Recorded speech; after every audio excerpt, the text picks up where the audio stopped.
Good afternoon, and thank you for joining me again on Strictly Healthy Show.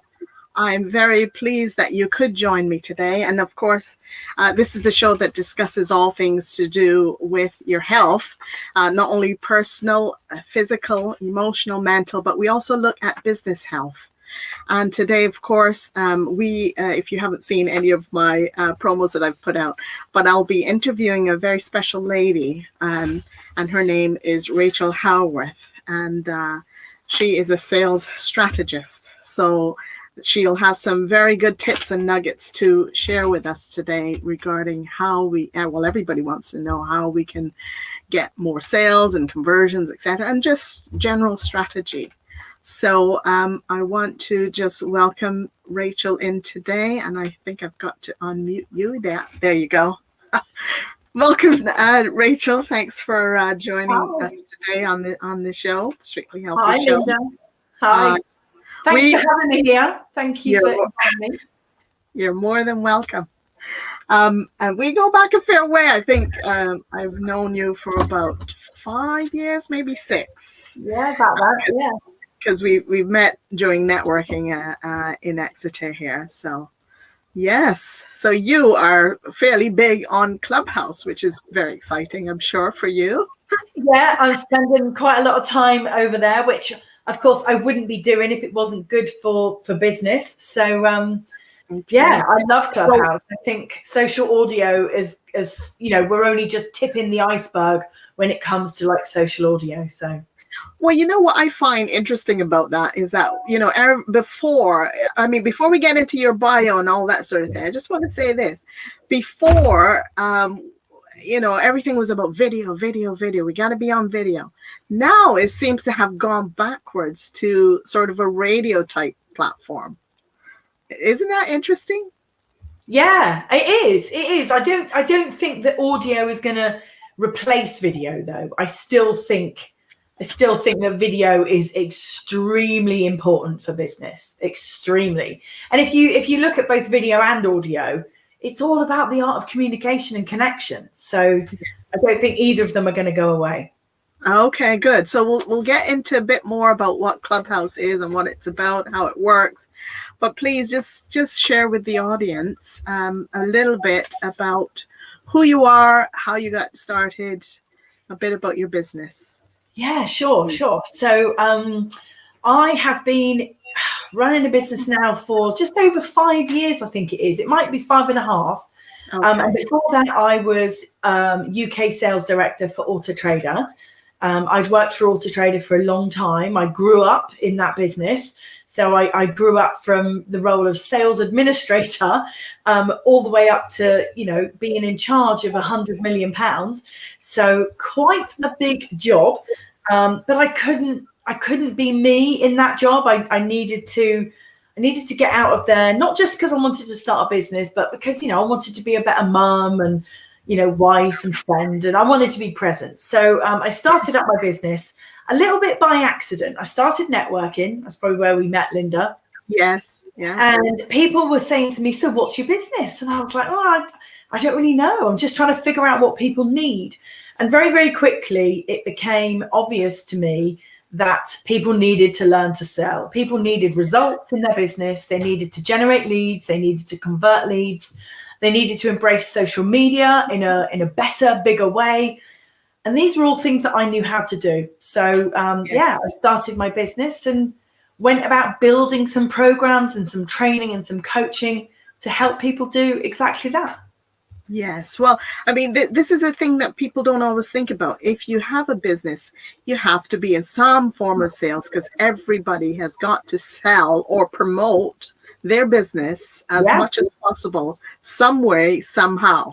You can't just sit there and expect it to fall in your lap. Absolutely. And if you're not winning clients, then your business is actually just like a hobby, you have to be able to bring in the income to cover the expenditure, because there's not that many businesses that you can start and run without expenditure. So you've got to be able to bring in the sales. Exactly. All right. Good. Well, I know you don't have much time. You're a busy lady, and I appreciate that you have spared the time with me today. So I just want to get in. We talked about Clubhouse a bit. Should we just start there and just find out more about how Clubhouse has been helping you and affecting you with promoting your business? Yeah, great.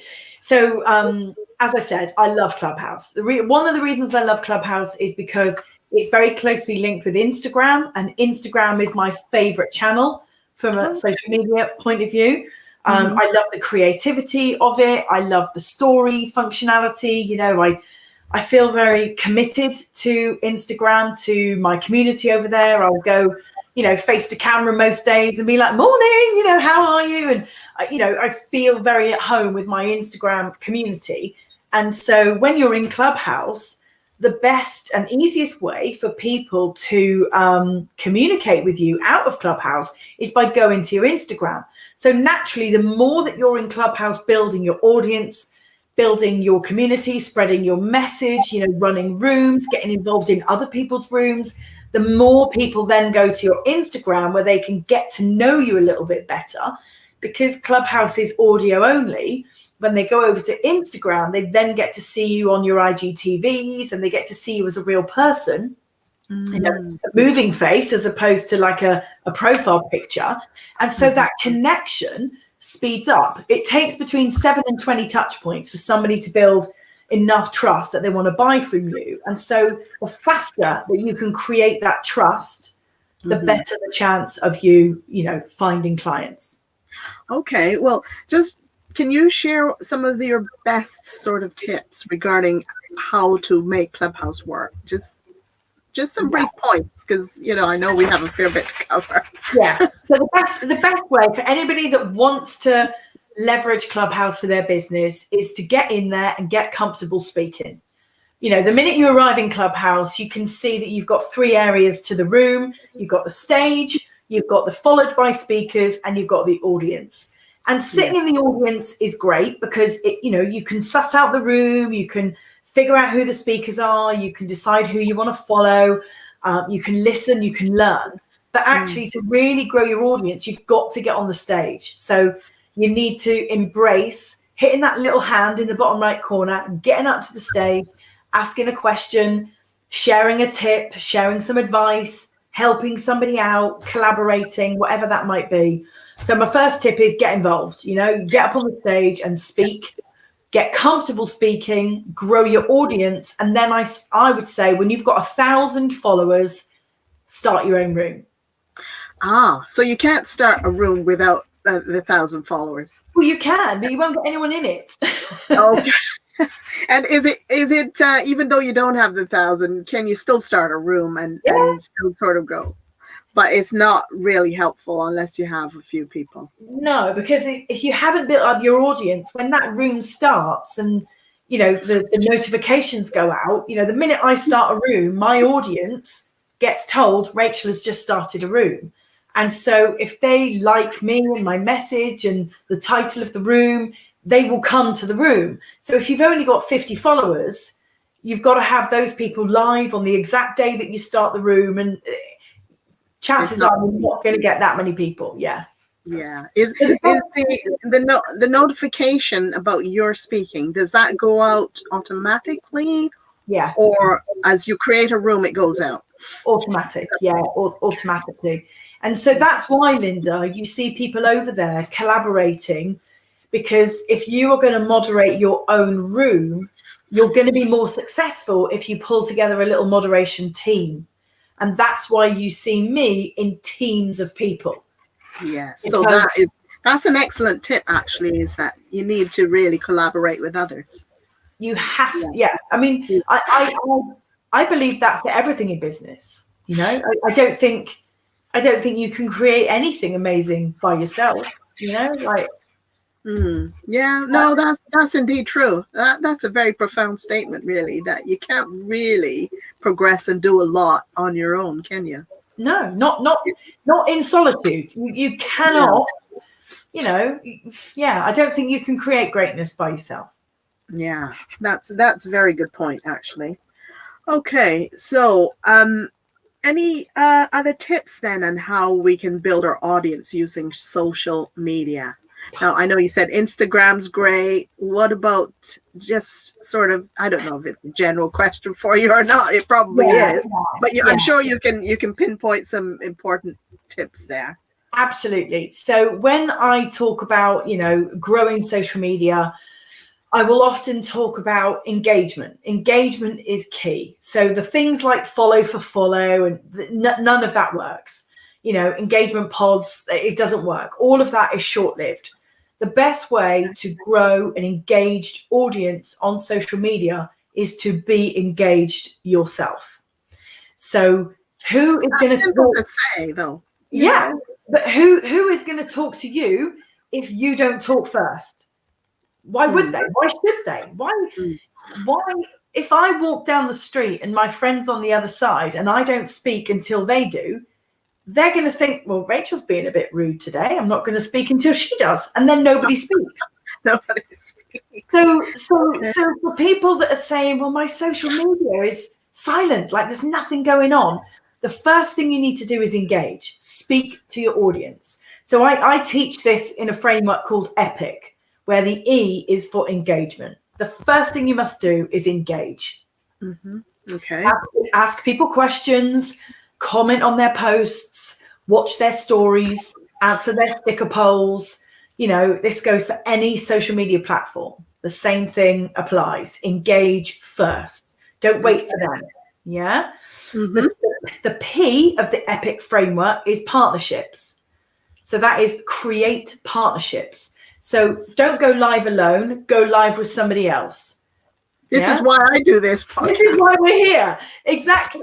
Exactly. Create those collaborations. You see me go live on Instagram with like 3 other people. There's 4 of us. And that's because I want the notifications of the other 3 people. Yeah. It's much harder work by yourself. So partnerships, create partnerships. Be a guest expert, get on a podcast, get interviewed, go into somebody else's Facebook group, leverage other people's audiences through creating partnerships. Mm-hmm. The I of the EPIC framework is be an industry leader, like get some industry PR, be seen as a credible expert, be seen as somebody that's got an opinion that's worth hearing. You can't. Posture is important, isn't it? Yeah. You have to be strong and firm about what you believe in. Yeah. Nobody's going to follow you if you sit on the fence. Nobody is going to follow you if you are vanilla. You need to pick a flavor. Pick a flavor and have an opinion. And if that means sometimes you get on your soapbox about something, well, then get on your soapbox. As long as it's something you believe in and it's, your purpose and your mission is you. It's what makes you unique. So talk about it. Don't try and be bland, because nobody wants to follow bland. People don't want. They don't want grey. They want black or white. They want. They don't want that middle ground. Because it's a bit wishy-washy. That's good. So that's the I for be an industry leader, and then the C of the EPIC framework is connection. So that is create connection. Speak to your ideal client, speak their language, speak about their problems, show empathy, speak about the results that they want, the goals that they've got, the ambitions that they've got, and create that connection. Like, make people want to speak to you. Make them feel like you're somebody that they want to reach out to. Mm-hmm. So you can't be too polished. So for anyone that's, watching or listening, don't be thinking, I can't do video because I'm not a celebrity and I'm not polished and it's not perfect. Nobody wants perfect. They want connection. They want a real person. So rough around the edges is just fine.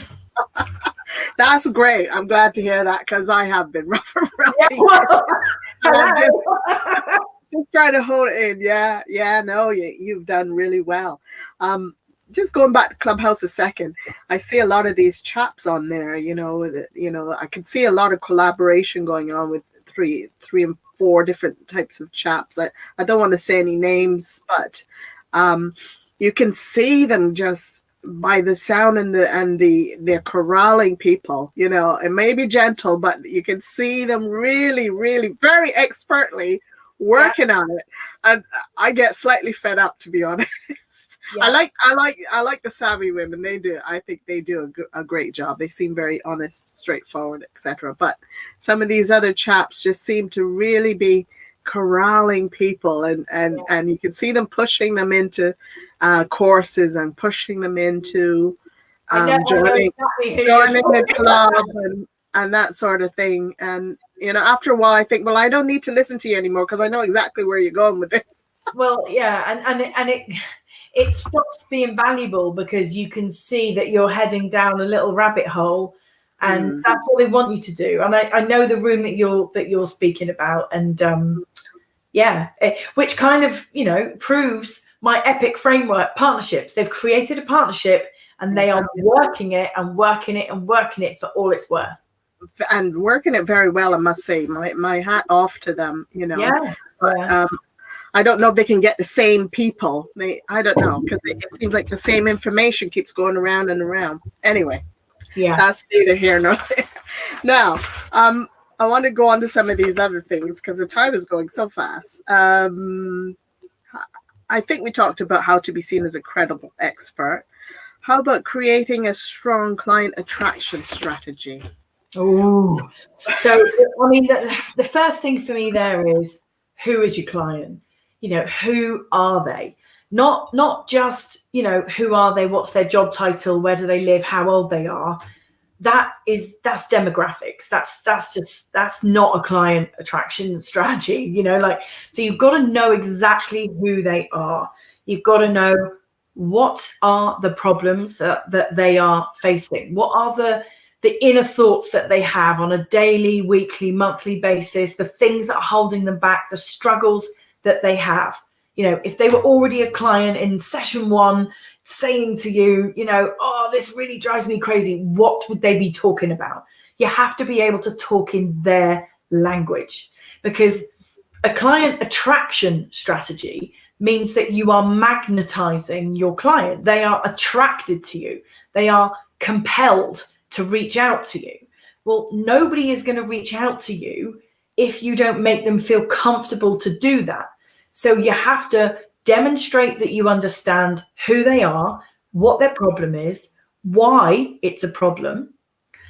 And then you've got to go on to the credible expert piece. So it's not just what the problem is and why it's a problem. It's what will it look like when it's solved? What will the result be? What will the goal be? Where are they trying to get to?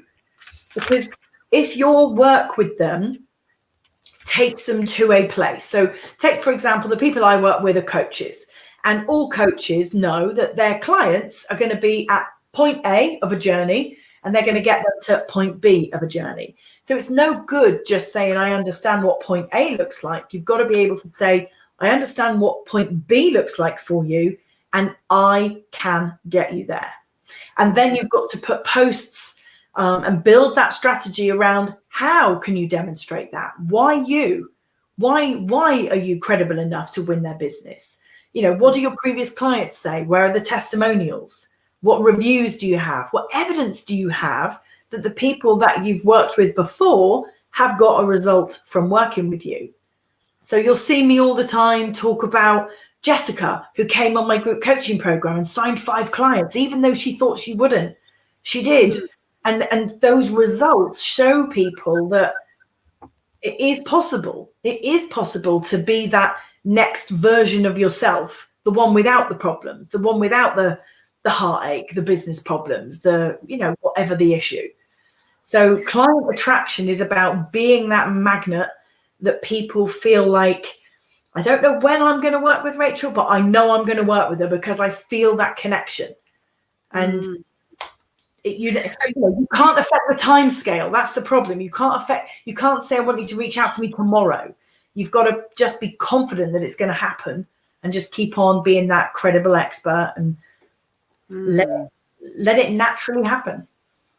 So you don't necessarily have a sort of time scale that you have for them to go through your system of attracting them. Like I don't. within a week, within a few days, within a certain time period. You work according to their schedule then. I do. I have sales funnels. Of course I do. I help my clients to build sales funnels where there is a time, a time period. But there are a lot of coaches out there that would say to you, count the days between when somebody arrives in your world and when you can expect them to be a client. I prefer to be a little bit more natural than that. You'll hear me say, probably on Clubhouse, that I teach sales in an easy, not sleazy way. I don't go in for all the sleazy tactics, the ticking timers and buy here now, do it today. I don't go in for all of that because I would much rather build my audience as far and wide as I can, serve them as if they're already clients, and trust that just means that one day they will be when they are ready. Yeah, I can spot my ideal client in a crowd. My ideal client would, when they book a call with me, they don't just book a call with me and, sort of sheepishly ask me a few questions. My ideal client books a call and says, right, Rachel, I want a 10K month. I want it by the end of the year. Tell me what I need to do to get there. Oh, I see. Yeah, so they really know what they want. And so, it doesn't matter to me whether they say that tomorrow, next week, next month, or 6 months. It's when they're ready to step up. So speaking of ideal client, is your ideal client an individual or a corporation or a medium size, a small business? What is your ideal client? My own ideal client is a female coach, consultant, or an online course creator, somebody that's an expert in their field and wants to spread their message, their experience, their skills, their knowledge globally. Usually they want to sell globally. They want to build a profitable and sustainable coaching business. Sometimes it's a lifestyle business. So sometimes they'll say, I only want to work 20 hours a week, Rachel. I want to earn this amount of money. And I only want to work 20 hours a week because I want to be a mum, or I want to be able to do something else. So, it's a lifestyle that they're after. Or there will be much more ambitious than that. And they will say, I want to do 500K a year. I want to do 600K a year. And they'll be really ambitious. But usually they are female, although I have got men in my programs, but usually they are female. They are coaches, consultants, and course creators with big money ambitions. And how do you personally find your clients? Where do you go to? Do you do like personal networking, online networking? I know we've been doing a lot of online networking because of COVID, but how do you find it most effective for you to find your clients? Well, I don't do any face-to-face networking now at all because my whole business has moved online globally. So the only face-to-face networking that I would do is if it was a global event, like a big global event, like a book launch or, like a big conference. But I don't go local networking anymore, like where I would have met you before, Linda. And when it comes to me building my audience, my mission, I'm building $1 million coaching business. That's what I'm doing. I'm clear on my goal. And I want to impact 100,000 women. That's my driver. That's I want to help 100,000 women build a business that rewards them financially with whatever money they want to make and rewards them with freedom, the time that they want to get back in their life. That's my mission. And so for me to do that, for me to achieve that mission, I need to be everywhere. So, that's why I've got an amazing team around me. That's why I'm on Facebook, Instagram, LinkedIn, Pinterest, YouTube, everywhere. That's why I'm here with you. I've got a message. I want to impact women, I want to help women make money. Yeah, I'm sure you will. But I'm just wondering about yourself. Do you go to some of these big coaching gurus yourself to be coached, or you just sort of built this whole empire for yourself on the back of your own experience, etc.?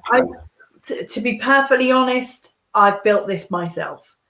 I've got 3 people in my life that I would call coaches and mentors. None of them I pay. I don't pay any of them to do that. They're people who I completely and utterly trust, who know me as a person and as a business person.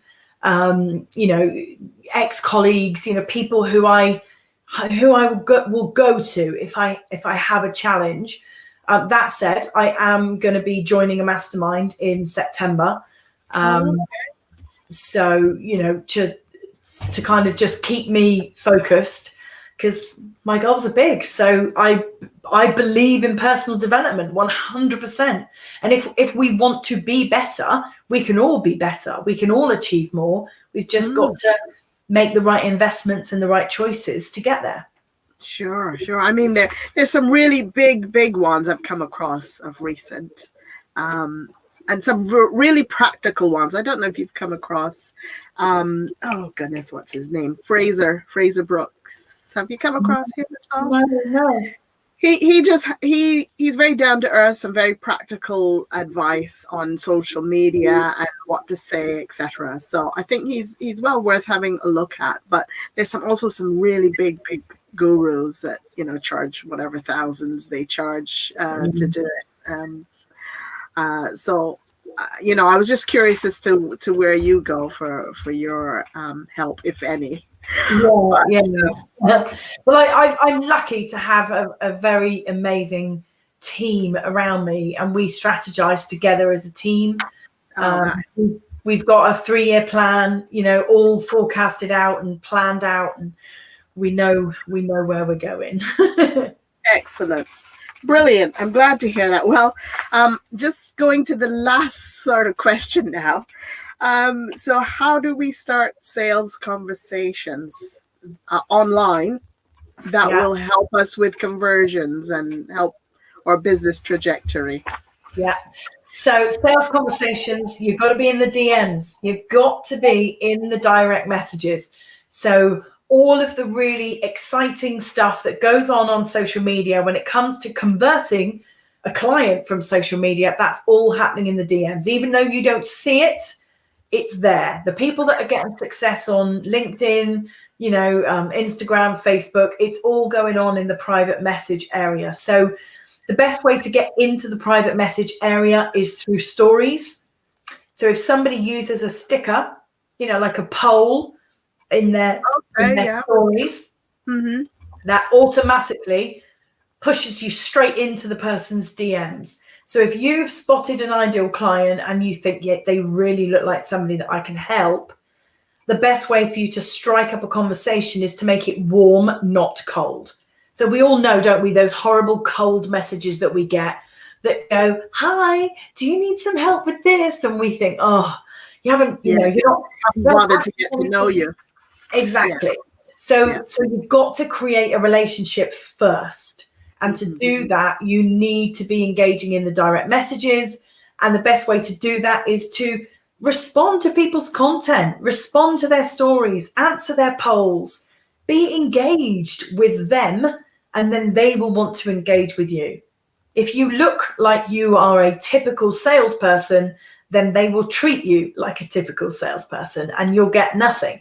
Whereas, if you are just a human being first, we're not salespeople, we're humans speaking to other humans. And so just reach out and make that connection, but don't do it for what you can get, because that will come through in the way that you communicate.